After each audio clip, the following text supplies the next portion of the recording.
ज्ञानाञ्जनशलाकया चक्षुरुन्मिलितं येन तस्मै श्रीगुरवे नमः।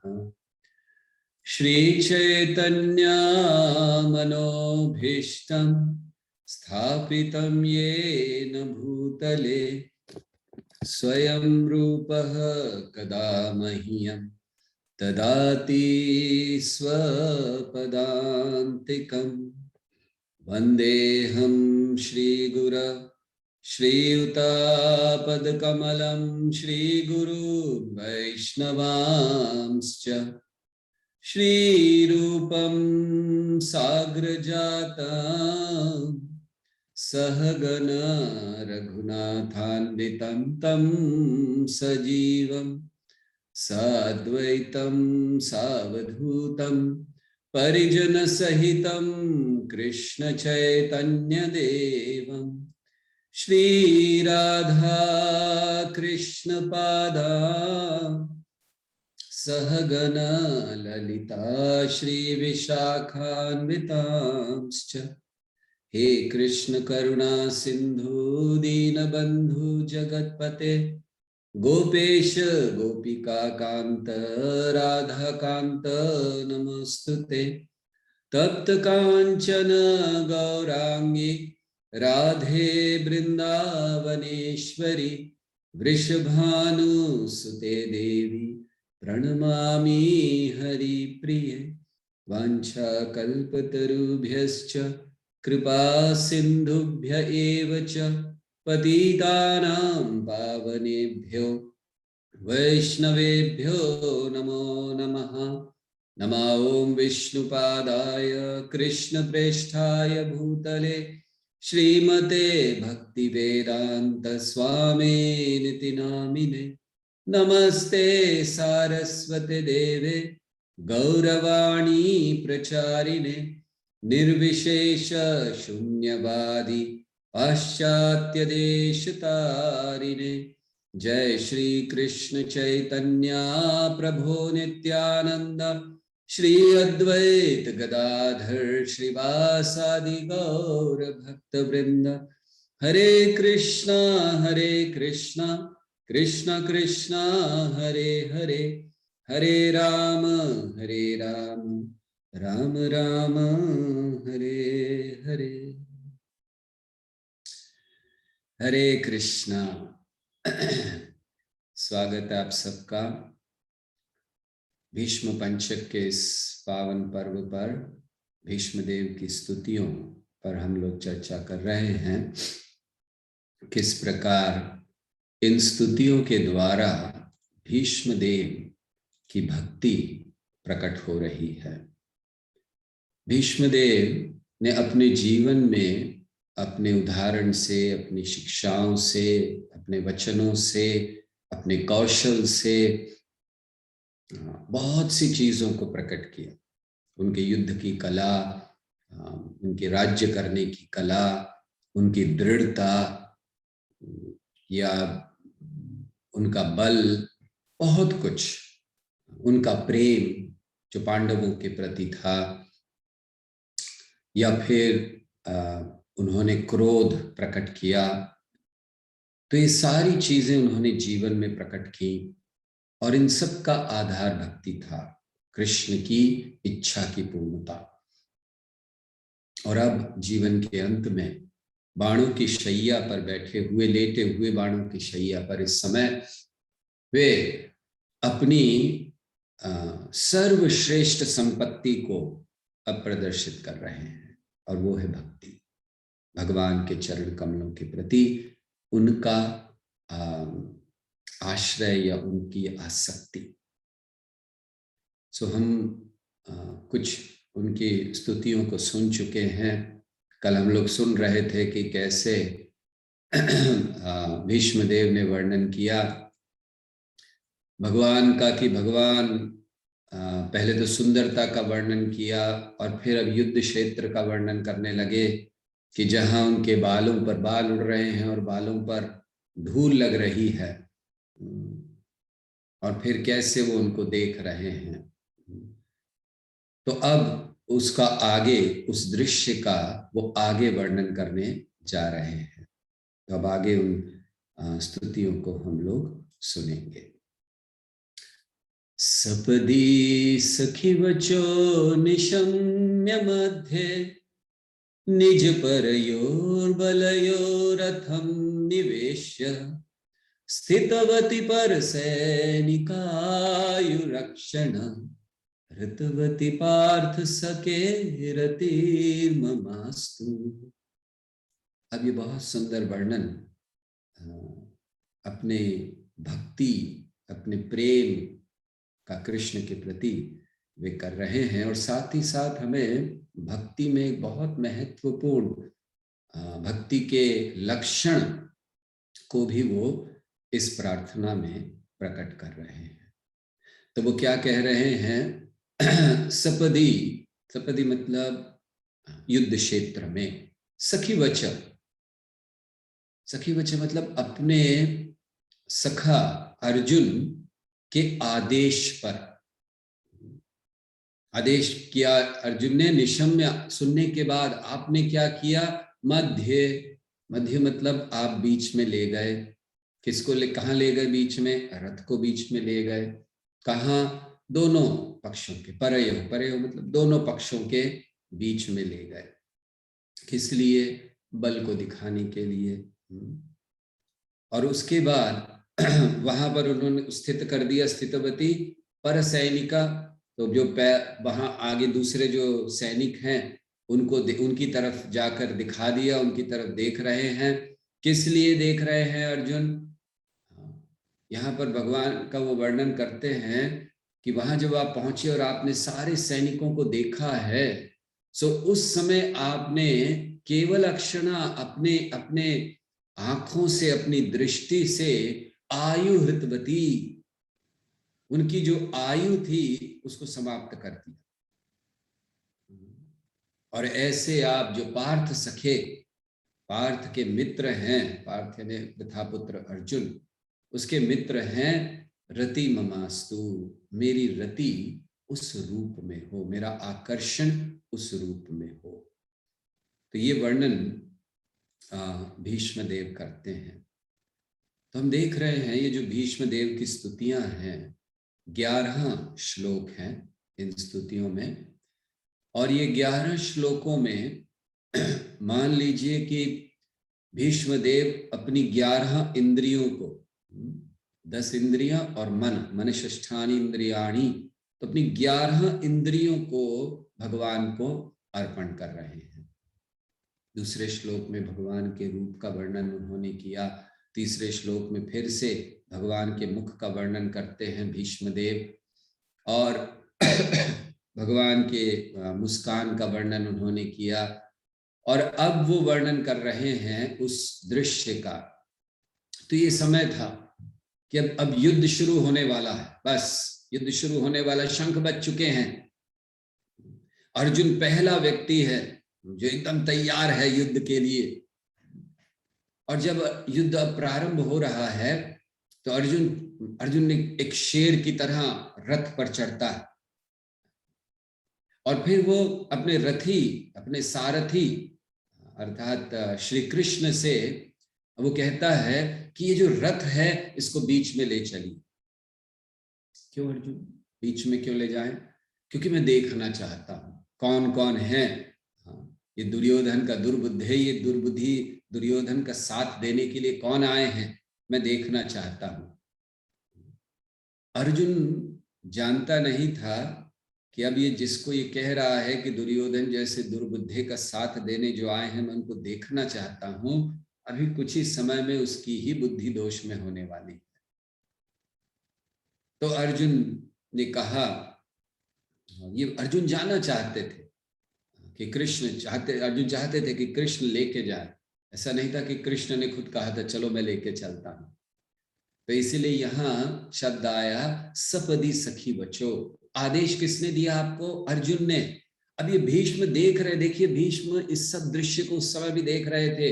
उनकी भक्ति उमड़ रही थी, लेकिन सेवा थी, उनकी सेवा थी कृष्ण के शत्रु बनना। उनकी सेवा थी कृष्ण का विरोध करना, उनकी सेवा थी दुर्योधन जैसे अधर्मी का साथ देना। इसलिए इस भक्ति को प्रकट नहीं कर पा रहे थे, देख रहे थे। लेकिन आज उनकी वो सेवा नहीं है। भगवान ने उनकी सेवा को समाप्त कर लिया, स्वीकार कर लिया, बस अब सेवा हो गई। और अब वो उस भक्ति को प्रकट कर रहे हैं। तो भीष्म देव कहते हैं, सपदी सखी बचो, कि आपको आदेश दिया। और किसको आदेश दे रहा है? अर्जुन। और कौन स्वीकार कर रहे हैं? तो ये भगवान सदैव हमेशा ही, इनका इतना प्रेम है अपने भक्तों के प्रति कि वो बस एक पिता की तरह है, जो कह दिया कर लेंगे। तो भगवान अब वो वात्सल्य भाव प्रकट हो गया भगवान का। जब अर्जुन ने आदेश दिया तो उस वात्सल्य भाव के चलते कौन है भगवान? जिनकी सब शरण लेते हैं, जो ज्ञान के भंडार हैं। अभी प्रकट होगा भगवत गीता में, ज्ञान के भंडार हैं, शक्ति, बल, ऐश्वर्य, इस सब के भंडार हैं वो। और जिनकी जो लीलाएं हैं, वो बस लीला मात्र से इस सृष्टि का सृजन हो जाता है, संहार हो जाता है, पालन हो जाता है। वो भगवान जो सारे जीवों की इंद्रियों के स्वामी हैं, जो नियंता हैं, हमारी इंद्रियों को नियंत्रण करते हैं, हमारे बाहर नियंत्रण, अंदर नियंत्रण करते हैं, और जितने भी चाहे श्रेष्ठ हो, निकृष्ट हो, उन सबको नियंत्रण करते हैं। वो क्या कर रहे हैं? तुरंत आदेश का पालन कर रहे हैं। ये भीष्मदेव देख रहे हैं कि ये भगवान, ये इनका प्रेम है, ये इनका भक्त वात्सल्य है कि उन्होंने आदेश का पालन किया। अर्जुन ने आदेश दिया है और भगवान ने पालन किया। सपदी सखी बचो निशम्य। तो ये उन्होंने देखा। और क्या देखा? कि आपने ये रथ तो ले गए, वो देख रहे हैं, लेकिन साथ ही साथ वो देख रहे हैं एक बहुत सुंदर बात। भीष्म अब जब भगवान पहुंच गए हैं तो अब गीता का उपदेश होने वाला है, लेकिन भीष्म देव एक अन्य बात देख रहे हैं। भीष्म यहां कहते हैं कि दरअसल आपने बिना बोले, एक तो आप बोलेंगे, अभी अगले श्लोक में भीष्मदेव कहेंगे कि आपने गीता का उपदेश दिया, लेकिन यहां भीष्मदेव भगवान से कह रहे हैं कि आपने बिना बोले गीता कह दी। हाँ, बस आप गए, आपने देखा। किसको देखा? आपने सारे सैनिकों को देखा और बिना बोले आपने गीता बोल दी। कुछ बोला नहीं, लेकिन गीता का उपदेश हो गया। कैसे? केवल अपने कार्य से। आपने जो किया उससे गीता का उपदेश हो गया। क्या किया आपने? तो गीता का उपदेश क्या है? गीता में क्या कहा? एक उपदेश अर्जुन को उन्होंने दिया, तस्मात् त्वमुत्तिष्ठ यशो लभस्व जित्वा शत्रुन् भुङ्क्ष्व राज्यं समृद्धं मय्येवेते निहिता पूर्वमेव निमित्तमात्रं भव सव्यसाचिन्। ये संदेश भीष्म हमें अपनी इस प्रार्थना से दे रहे हैं, निमित्त मात्रम भव सव्यसाचिन्। वो कहते हैं कि भगवान दास बन जाते हैं अपने भक्तों के, सेवक बन जाते हैं अपने भक्तों के। और भक्त को क्या होना चाहिए? निमित्त मात्रम भव सव्यसाचिन्। तो क्या गीता का उपदेश दे दिया उन्होंने कह दिया अर्जुन को केवल देखने मात्र से कि अर्जुन तुम क्या सोच रहे हो? तुम मारने वाले हो। ये जो द्रोण है, ये जो भीष्म है, ये जो दुर्योधन है, तुम मारने वाले हो।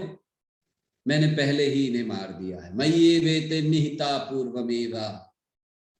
तुम तो केवल बस तीर ऐसे उनकी तरफ दिखाओ, बस उतना ही करो, मार तो चुका हूं मैं। मान लीजिए वो अर्जुन को कह रहे हैं कि तुम्हें तो तीर चलाने की भी जरूरत नहीं है, मैं पहले ही मार चुका हूं, बस ऐसे दिखाओ तीर उनकी तरफ, हाँ बस, और तुम्हें श्रेय मिल जाएगा कि अर्जुन तुमने युद्ध किया। भीष्म ये कह रहे हैं। भीष्म ये कह रहे हैं कि भगवान आपने उन्हें पहले ही मार दिया था, अर्जुन ने तो केवल तीर दिखाए बस। क्योंकि भीष्मदेव कहते हैं कि भगवान को किसी अस्त्र शस्त्र की जरूरत नहीं है। जैसे हम लोग महाभारत में क्या सुन चुके, यहां भीष्म की दृष्टि से महाभारत के युद्ध को देखिए। एक हमने अपना सुना है महाभारत का युद्ध, क्या सुना है? हमने सुना है कि भीम ने दुर्योधन को मारा, अर्जुन ने कर्ण को मारा, इसने उसको मारा, ये सारा हमने महाभारत के युद्ध में सुना है। भीष्म कहते सब झूठ, सब झूठ है। न भीम ने दुर्योधन को मारा, न अर्जुन ने कर्ण को मारा, ये सब जो सुना ये सब झूठ है। ये सभी श्री कृष्ण के द्वारा मारे गए। तो प्रश्न आता है, श्री कृष्ण ने कैसे मारा? उन्होंने तो एक भी शस्त्र नहीं उठाया, भगवान ने कोई शस्त्र उठाया ही नहीं। तो भीष्मदेव कहते हैं कि आपको कोई शस्त्र की आवश्यकता नहीं है, आपकी दृष्टि ही बहुत है। देखिए ये भक्ति है। हम लोग सोचते हैं कि जिस समय भीष्मदेव भगवान को देख रहे थे युद्ध में तो एक शत्रु के रूप में देख रहे थे, और यहां हम देखते हैं कि भीष्म कैसे देख रहे थे भगवान को। तो वो कहते कि आपको तो जरूरत ही नहीं है किसी अस्त्र शस्त्र की, आप तो आंखों से ही अनुग्रह भी कर सकते हैं और निग्रह भी कर सकते हैं।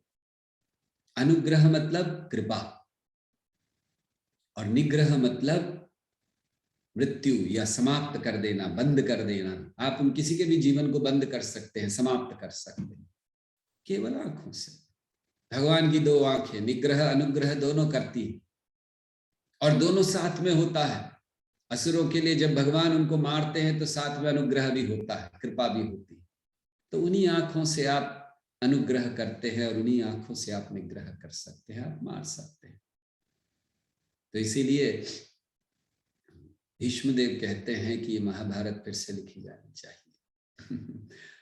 महाभारत में तो लिख दी, बता दिया है कि अर्जुन ने किया, लेकिन दरअसल सब कुछ श्री कृष्ण ने किया।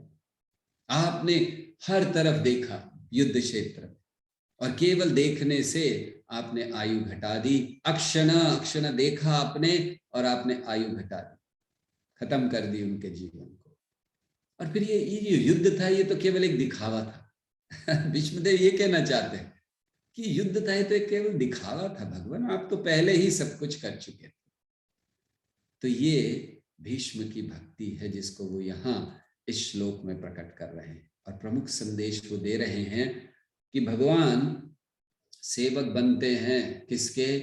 जो व्यक्ति अपने आप को एक निमित्त बनाता है भगवान के लिए, अपना जीवन भगवान के लिए समर्पित कर देता है। तो इस तरह से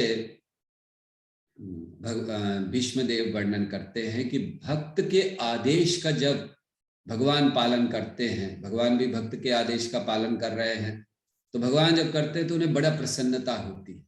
जैसे एक पिता होते हैं, छोटा सा बच्चा होता है उनका, तो कुछ देत कहता है मुझे ये चाहिए, मुझे वो चाहिए, ये ला कर दो। पिता बड़े प्रसन्न होते हैं, अच्छा मेरे बच्चे ने कुछ मांगा, मैं ला कर देता। तो ऐसे भगवान भी बड़े प्रसन्न होते हैं जब भक्त उन्हें आदेश देते हैं। हालांकि भक्त बच्चे के समान है और भगवान पिता के समान, और ये संभव है अगर शुद्ध प्रेम हो भगवान और भक्त के बीच। और भीष्मदेव इस बात से पूर्ण तरह से अवगत थे, वो जानते थे इस बात को। इसीलिए वो भगवान को क्या कह रहे हैं? अर्जुन के सखा के रूप में संबोधित कर रहे हैं यहाँ पर, क्योंकि वो जानते हैं कि आपका बहुत प्रेम है भगवान अर्जुन से, और उस प्रेम के चलते आप यहाँ पर इस तरह से आप आए हैं। तो इसीलिए पार्थ सखे, पार्थ सखे, आप पार्थ के, पहले भी हम देख चुके विजय सखे, तो अर्जुन के लिए कह रहे हैं। क्यों? वो जानते हैं कि ये प्रेम है भक्त और भगवान के बीच में। साथ ही साथ जब भगवान ने सबके जीवन को कम कर दिया, समाप्त कर दिया कहना चाहिए, जितने भी लोग खड़े हुए थे उनको केवल देखकर उस युद्ध क्षेत्र में। लेकिन एक और महत्वपूर्ण बात की, निग्रह अनुग्रह। क्या अनुग्रह किया? सबको मुक्ति प्रदान कर दी। श्रील प्रभुपाद लिखते हैं कि जितने भी लोग उस युद्ध में मरे वो सब वैकुंठ गए, तो भगवान ने मुक्ति दे दी उनको। ये भीष्मदेव देख रहे हैं। आपने केवल आंखें लेकर उनके जीवन को समाप्त नहीं किया, उनको मुक्त कर दिया। इसी बात को उद्धव भी बताते हैं भागवतम के 3रे स्कंद में। जब विदुर जी से मिलते हैं तो वो कहते हैं, तथैव चान्ये नरलोकवीरा य आहवे कृष्ण मुखारविंदम नेत्रे पिबन्तो नयनाभिरामं पार्थस्त्रपूता पद्मापुरस्य। तो वो क्या कह रहे हैं कि तथैव चान्य नरलोकवीरा, उस युद्ध में बहुत सारे योद्धा थे। ये आहवे कृष्ण मुखारविंदम नेत्रे पिबंतो नयनाभिरामम, जब वो अपने देह को त्याग रहे थे तो भगवान की विशेष कृपा उनके ऊपर कि नेत्रे पिबंतो नयनाभिरामम, अपने नेत्रों से वो भगवान को देख रहे थे। भगवान के सौंदर्य के अमृत को आंखों से पी रहे थे। नेत्रे पिबंतो नयनाभिरामम पार्थस्त्रपूता पद्मपुरस्य। शुद्ध हो चुके थे। बोलो क्यों? एक शुद्ध भक्त के द्वारा तीर छोड़े गए थे, पार्थस्त्र, तो उससे शुद्ध हो गए। पद्मपुरस्य, सब वैकुंठ को चले गए। तो यहाँ एक बड़ी महत्वपूर्ण बात हम भीष्मदेव के इस वाक्य से सीखते हैं कि भगवान किसी भी अवस्था में गलत कर ही नहीं सकते। ये एक विश्वास हमारे अंदर जागृत होना चाहिए। कई बार हम लोग प्रश्न कर लेते हैं, पूछते हैं, भगवान ने ऐसा क्यों किया मेरे साथ? भक्तों के मन में भी आ जाता है, हम इतने समय से भक्ति कर रहे हैं, भगवान ने ऐसा क्यों किया? हमें ये प्रश्न नहीं करना चाहिए भगवान ने ऐसा क्यों किया। हमें विश्वास होना चाहिए भगवान ने जो किया बहुत अच्छा किया, क्योंकि भगवान गलत कर ही नहीं सकते। ये एक बात को अपने मन में बिठा लीजिए, विश्वास ले लीजिए, भगवान कभी गलत कर ही नहीं सकते। जो करते हैं भगवान करते हैं और भगवान गलत कर ही नहीं सकते। दूसरे शब्दों में, जो हो रहा है मेरे साथ सबसे अच्छा, ये मेरे लिए अच्छा। कितनी सुंदर भावना है। आपका अपमान हो रहा है, विश्वास करिए भगवान गलत नहीं करते। अगर मेरा अपमान करा रहे हैं तो निश्चित मेरे लिए अच्छा है, हो सकता है मुझको शुद्ध कर रहे हैं। जब हम एक डॉक्टर के पास जाते हैं तो डॉक्टर के पास जाकर हमारा क्या भाव होता है? डॉक्टर गलत नहीं करेगा, विश्वास होता है, इसीलिए हम अपने आप को सौंप देते हैं। वो हमारे शरीर को काटता है, उसमें सुई लगाता है, हमें कुछ खिलाता है, हमें बेहोश करता है, सब हम आराम से तैयार हैं।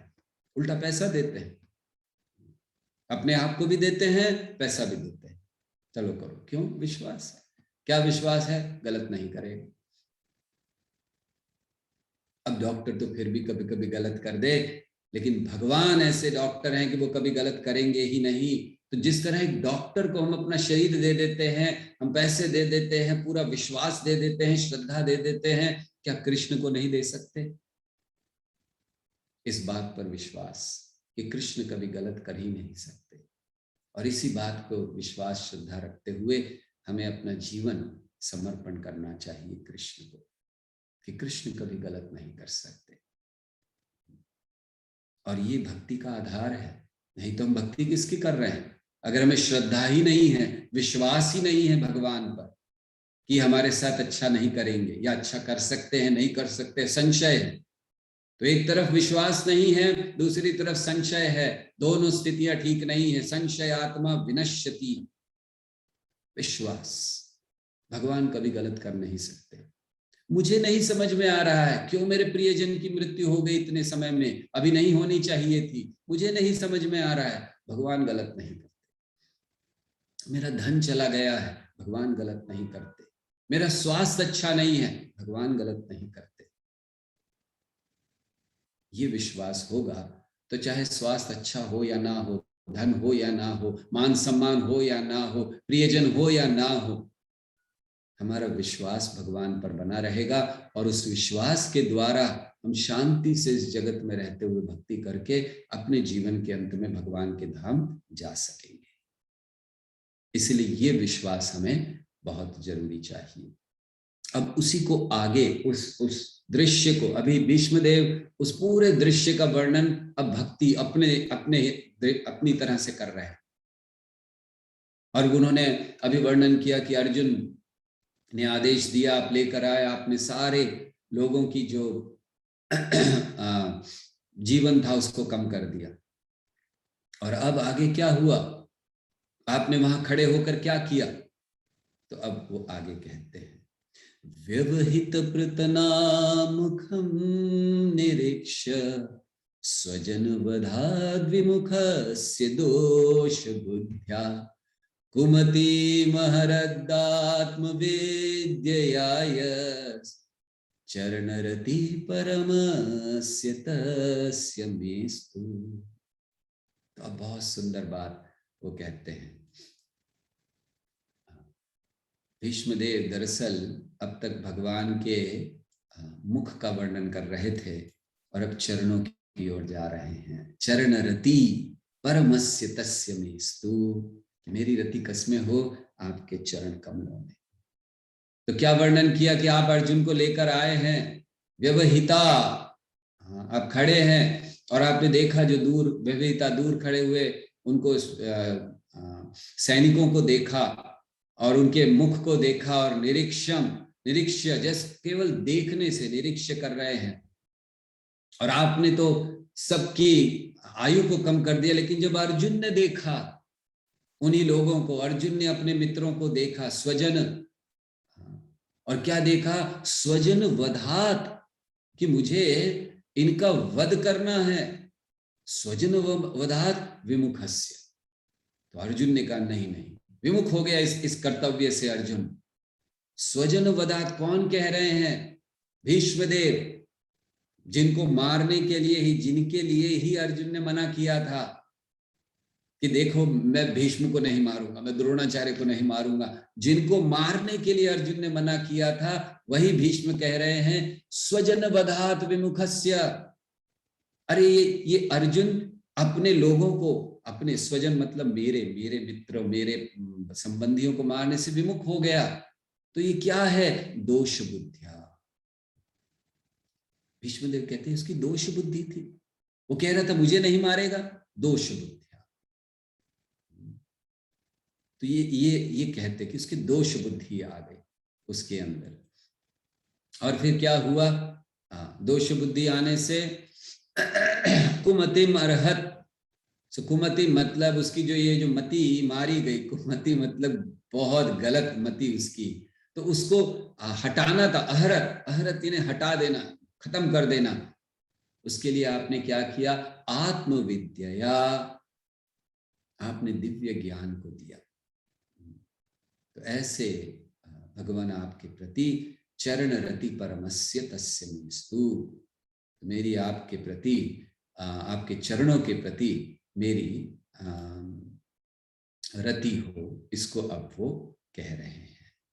तो भीष्मदेव ने पिछले श्लोक में भगवान का गुणगान किया कि भगवान सारथी बने हुए हो, आप अपने भक्त अर्जुन का आदेश पालन कर रहे हो और आपने रथ लाकर यहाँ रख दिया। दो सेनाएं खड़ी थी, बीच में आपने लाकर रख दिया। और अब क्या कह रहे हैं भीष्मदेव, क्या हुआ उसके बाद? तो वो कहते हैं दोष बुद्धिया। जैसे ही रथ वहां खड़ा किया, अर्जुन के अंदर दोष बुद्धि आ गई। क्यों अचानक दोष बुद्धि आ गई? क्योंकि अर्जुन के मन में एक दुख आ गया, दर्द आ गया। किस लिए? अरे मैं किसको मारूंगा? अपने ही संबंधियों को। स्वजन वधात विमुखस्य, अपने ही संबंधियों को मारूंगा, अपने शिक्षकों को मारूंगा। ये सोच सोच कर उसकी दोष बुद्धि आ गई। तो दोष बुद्धि क्या है?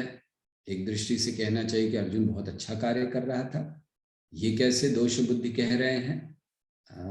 लोगों को नहीं मारूंगा, मैं छोड़कर चला जाऊंगा, भिक्षा मांगने के लिए तैयार हूं। तो क्यों दोष बुद्धि? क्योंकि भगवान की इच्छा के विरुद्ध जा रहा है। तो इस जगत में दोष क्या है? दोष हर वो चीज है या हर उस वस्तु में, हर वो व्यक्ति में, हर वो स्थिति में, हर वो संपत्ति में दोष है अगर वो हमें भगवान से दूर कर रही है। विमुखस्य, अगर वो हमें विमुख कर रही है, किससे? हमारे कर्तव्य से। कर्तव्य विमुख होना ये दोष बुद्धि है। स्वजन वध विमुखस्य, स्वजन का वध करना उस समय उसका कर्तव्य था,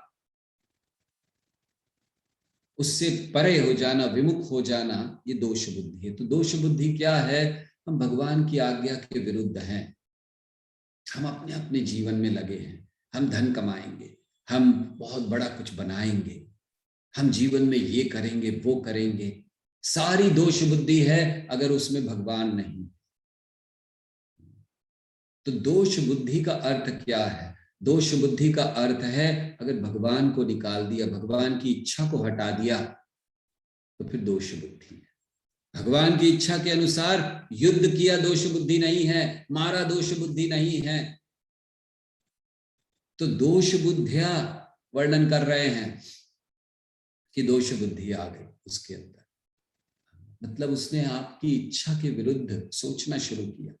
तो जब हमारे जीवन में, भक्ति के जीवन में हमें ऐसी कोई स्थिति आए जहां जिस कार्य को करने से निश्चित भक्ति बढ़ सकती है, भगवान प्रसन्न हो सकते हैं, लेकिन उसके कारण हमें बड़ा दुख होगा, हृदय टूट जाएगा हमारा, आंखों से आंसू आएंगे। जैसे भीष्म पर तीर चलाते हुए अर्जुन की आंखों में आंसू थे, आंखों से आंसू आएंगे। क्या हमें वो कार्य करना चाहिए या नहीं?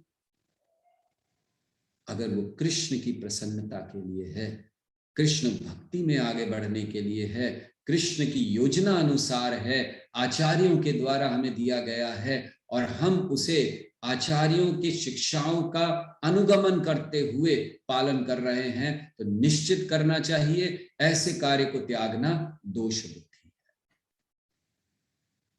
तो दोष बुद्धि आ गई भगवान उसमें। और फिर आपने क्या क्या देखा? उसने क्या निरीक्षण किया? स्वजन वधा, मैं नहीं करूंगा, अपने ही लोगों को नहीं मारूंगा।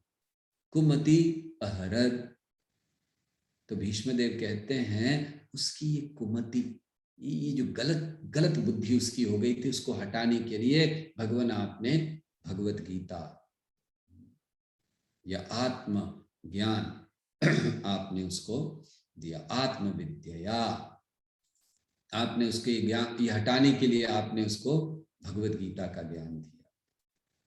सो कौन सी भगवत गीता? वो कहते आत्मविद्या, युद्ध विद्या नहीं कहा कि अरे आपको समझो अर्जुन इस समय सोच रहा था नहीं मैं युद्ध नहीं करूंगा, तो उसको युद्ध विद्या नहीं दी आपने, आत्मविद्या दी, और जिसके आधार पर उसने वो युद्ध किया। तो इस श्लोक में विशेषता भीष्मदेव भगवान से प्रार्थना करते हैं कि आप मुझे आशीर्वाद दीजिए कि मेरी बुद्धि, मेरा आकर्षण, मेरा मन विशेष करके आपके चरण कमलों में लगे। सवे मनः कृष्ण पदारविंदयो वाचांसि वैकुंठ गुणानुवर्णने। सवै मनः कृष्ण पदारविंदयो, हमारा मन कृष्ण में लगे। तो भीष्मदेव ये प्रार्थना आप कर रहे हैं। क्यों लगे? क्योंकि आप जिन्होंने अर्जुन के मोह का नाश कर दिया, तो आपके चरण कमलों का अगर मैं ध्यान करूंगा तो फिर बहुत अच्छी तरह से मेरा भी जो कोई मोह है वो समाप्त हो जाएगा। एक तरह से कहना चाहिए कि भीष्मदेव हमें एक संदेश दे रहे हैं कि गीता क्या है, भगवत गीता क्या है।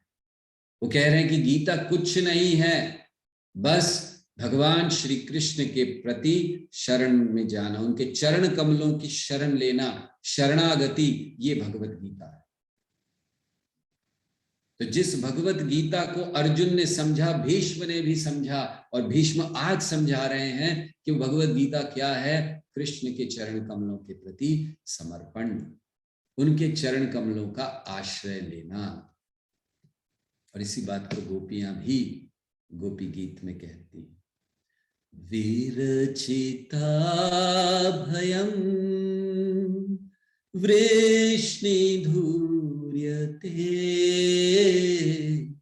चरणम ईयुषा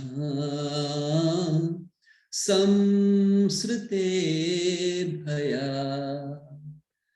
कर सरोरुहं कांत कामदं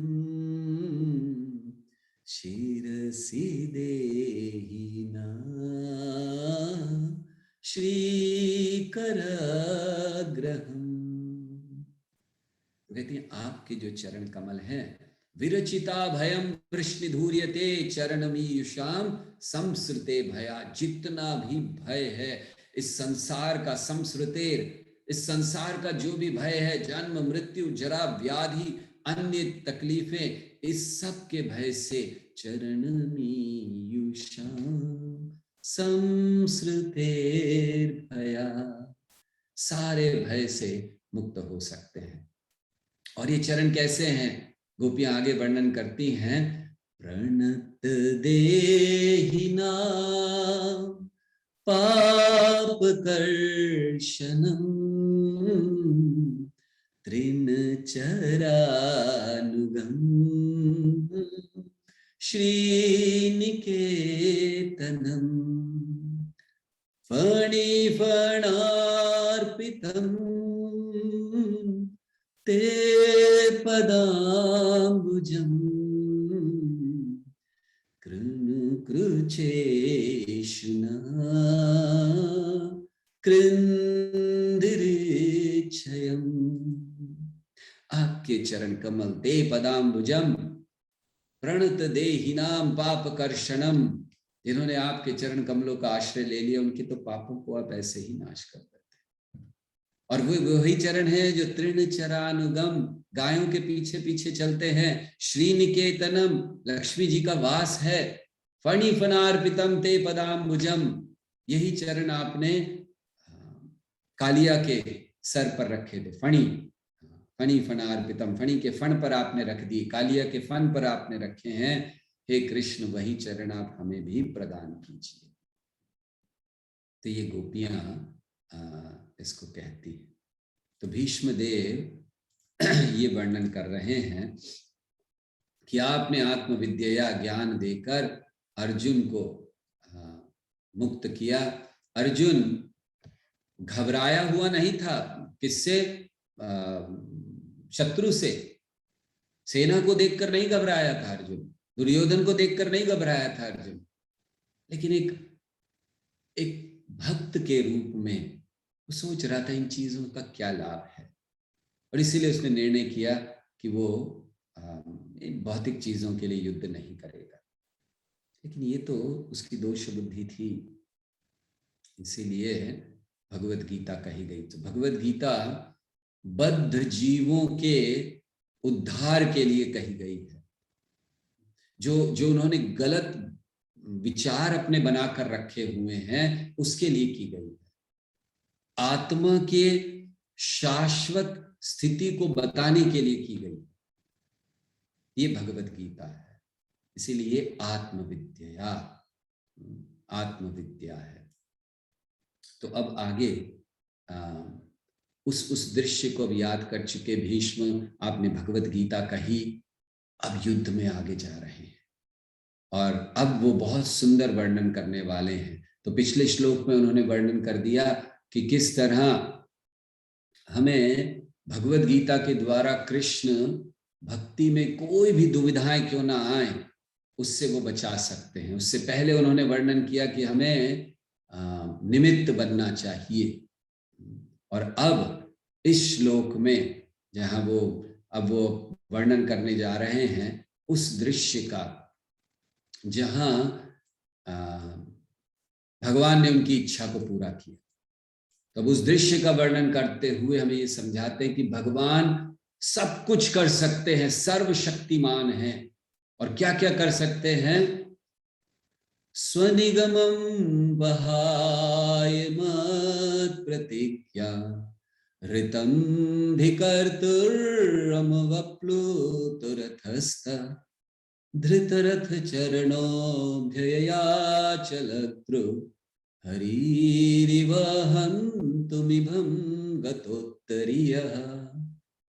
बहुत सुंदर वर्णन कर रहे हैं भीष्मदेव। अब अभी तो उन्होंने अर्जुन का वर्णन किया, भगवत गीता का वर्णन किया। अब क्या कर रहे हैं वो कह रहे हैं स्वनिगमम, अपनी सत्यता को अपहाय, आपने छोड़ दिया, शून्य कर दिया अपनी सत्यता को। क्यों? मत प्रतिज्ञाम, मेरी प्रतिज्ञा के लिए। देखिए ये कृतज्ञता वो प्रकट कर रहे हैं भीष्मदेव कि मेरी प्रतिज्ञा पूरा। वो ये नहीं कह रहे अर्जुन की रक्षा के लिए आपने कर दी, मेरी प्रतिज्ञा, आपने अपने सत्य को त्याग दिया। ऋतम अधिकर्तुम अवाप्लुतो, कि आपने तो क्या कर दिया, और भी बहुत कुछ किया। अपना जो आपने वचन था वो तोड़ दिया, और आप रथ के नीचे आ गए, रथ से नीचे आ गए, रथस्थ।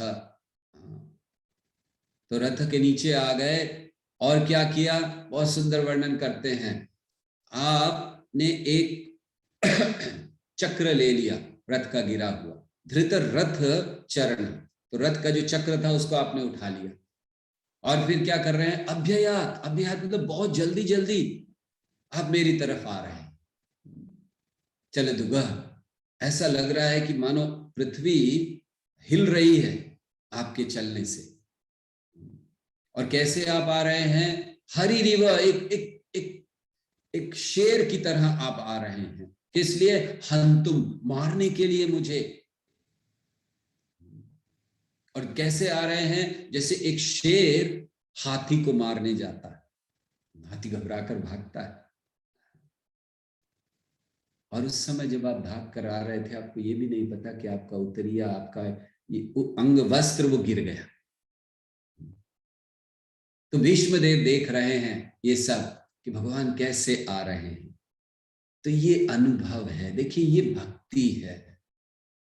हम लोग देखते हैं भगवान जा रहे हैं, भीष्मदेव को मारने वाले हैं। इन भीष्मदेव क्या देख रहे हैं? भीष्मदेव ने देखा कि भगवान कूद गए रथ से नीचे। तो आप सब जानते हैं कि हुआ ये था कि भीष्मदेव को हर समय दुर्योधन जाकर कहते रहते थे, आप ठीक से युद्ध नहीं कर रहे हैं, आप पक्षपात कर रहे हैं, आपको अर्जुन के प्रति प्रेम है, इसीलिए उसको मारना नहीं चाहते। तो एक क्षत्रिय के लिए अपमान की बात है। वो पूरा युद्ध कर रहे हैं अच्छी तरह से, लेकिन कृष्ण है इसलिए अर्जुन को कुछ हो नहीं सकता। लेकिन दुर्योधन इस बात को स्वीकार नहीं कर रहा, तो बारंबार जाकर कहता रहता। अब तो एक दिन भीष्मदेव ने कहा, ठीक है, मैं वचन देता हूं कि कल पांचों पांडवों को मार दूंगा। कैसे मार देंगे आप? ये देखो 5 तीर हैं। अच्छा ये तीर मुझे दे दीजिए। दुर्योधन है, आपका कोई पक्का नहीं है, रात को आप किसी को वापस दे दोगे, मुझे दे दीजिए। ठीक है ले जाओ, कल सुबह दे देना। ले गए। कृष्ण को पता चला, कृष्ण तो परमात्मा है, तो अर्जुन को भेजा। अर्जुन आए दुर्योधन के पास, याद है आपने मुझे वचन दिया था? हाँ अर्जुन मुझे याद, बताओ क्या चाहिए तुम्हें? राज्य चाहिए? क्या चाहिए?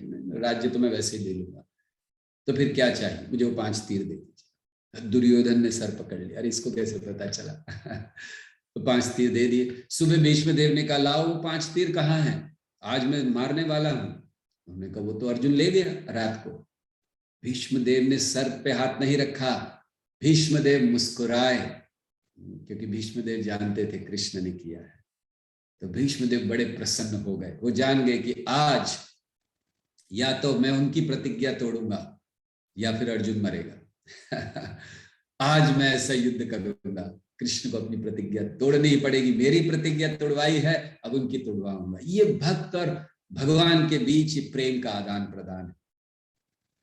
तो भीष्मदेव ने इस बात को किया। दुर्योधन ने तो रख लिया था, लेकिन भगवान उसको ले गए। तो इस समय कृष्ण अपने भक्त भीष्म को प्रसन्न करना चाहते थे कि मैं भीष्म, तुम्हारा व्रत था ना, तुमने अभी वचन लिया है कि तुम मेरा व्रत तोड़वाओगे, मैं अपना व्रत तोड़ने के लिए तैयार हूं। तो उस समय भीष्म देख रहे हैं कि आप कूद गए हैं और आप भूल गए कि आप सारथी हैं। आप अपने वचन को भूल गए कि आप शस्त्र नहीं उठाओगे, और आपने पहले वचन लिया था, और एक शेर की तरह आप मेरे तरफ आ रहे हो, कूद रहे हो, भाग रहे हो, और आपके भार से पृथ्वी हिल रही है, और ये जो आपका उतरिया है वो गिर गया है। भगवान ने ध्यान नहीं दिया, उतरिया गिर गया है। या फिर भीष्म देव कह रहे हैं कि आपका ये जो रूप मैं देख रहा हूं, भगवान का एक नाम है चक्रपाणी। चक्रपाणी मतलब जिनके हाथ में चक्र है। तो कह रहे कि ये चक्रपाणी रूप जिसको मैं देख रहा हूं, लोगों को बहुत तपस्या करनी पड़ती है, योगियों को योग साधना करनी पड़ती है, ज्ञानियों को बहुत ज्ञान लेना पड़ता है, फिर भक्ति करके फिर वो आपके रूप को देखते हैं। भगवान, मैंने तो केवल युद्ध करके आपके इस रूप को देख लिया।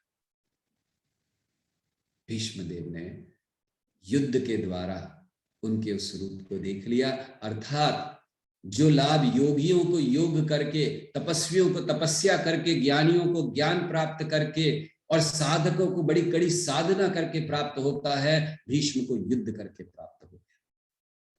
ये भगवान की कृपा है। और उनका उतरिया ये जा रहा है, गता उतरिया ये जा रहा है। क्यों जा रहा है? भीष्मदेव देख रहे हैं, भीष्मदेव भगवान को देख रहे थे, देखा उनका उतरिया उतर कर उधर चला गया। तो भीष्मदेव ने क्या कहा कि उतरिया क्यों गिर गया आपका?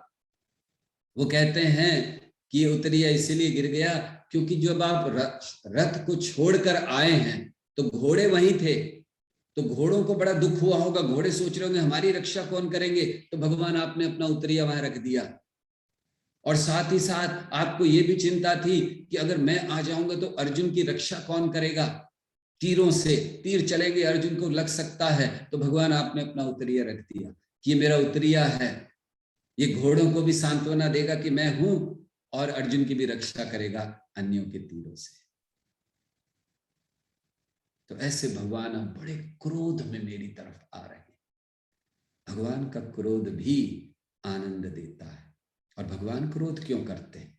भगवान क्रोध करते हैं भक्तों को आनंद देने के लिए, धर्म की स्थापना के लिए। भगवान रामचंद्र ने क्रोध कर दिया समुद्र के ऊपर, 2 दिन 3 दिन प्रार्थना की है, स्थान दीजिए, हमें जाने दीजिए, रास्ता दीजिए।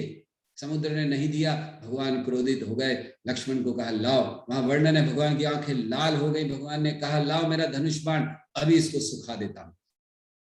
समुद्र को भगवान ने क्रोध किया। नरसिंहदेव ने क्रोध किया जब प्रहलाद महाराज के ऊपर बहुत अत्याचार हुआ और अंत में प्रहलाद को मारने गए। नरसिंहदेव बहुत क्रोधित थे, उन्होंने फाड़ डाला हिरण्यकश्यपु के पेट को, उसकी आंतड़ियां निकालकर अपने गले में पहन ली। खून खून, इतना क्रोध में वो थे। दामोदर लीला में भगवान श्री कृष्ण भी क्रोध में थे। आंखें लाल लाल हो गई, अपने दांतों से अपने होठ चबा रहे। भगवान का क्रोध भी ये गुणगान करने लायक है। तो ऐसे भगवान ने क्रोध किया और फिर उनको वो देख रहे हैं, और फिर भीष्म को भी भगवान ने दर्शन दिए। तो भीष्म भी भगवान के दर्शन कर रहे हैं। किस दर्शन? क्या सोच रहे हैं भीष्म? भीष्म सोच रहे हैं कि आज हे कृष्ण, आपने अपनी सत्यता को त्याग दिया है। किसने त्याग दिया सत्यता को? सत्यव्रतम सत्य परम त्रिसत्यम सत्यस्य योनिम निहितम च सत्ये सत्यस्य सत्य सत्य नेत्रम सत्यात्मकम माम त्वाम शरणम प्रपन्ना। देवता प्रार्थना करते हैं कि भगवान आपका सब कुछ सत्य है। सत्यव्रतम, अरे जो सत्यव्रतम है उन्होंने अपना व्रत तोड़ दिया। आज भीष्मदेव देख रहे हैं और उनकी तरफ आप मुझे मारने के लिए भागे हैं। तो इस भक्त वत्सल रूप को भीष्मदेव ने दर्शन किया, और क्या उनके विचार हुआ आगे अपनी आगे प्रार्थनाओं में वो क्या कहते हैं, इसको हम लोग कल सुनेंगे। हरे कृष्णा कृष्ण कृष्णा हरे हरे, हरे राम राम राम हरे हरे। हरे कृष्णा।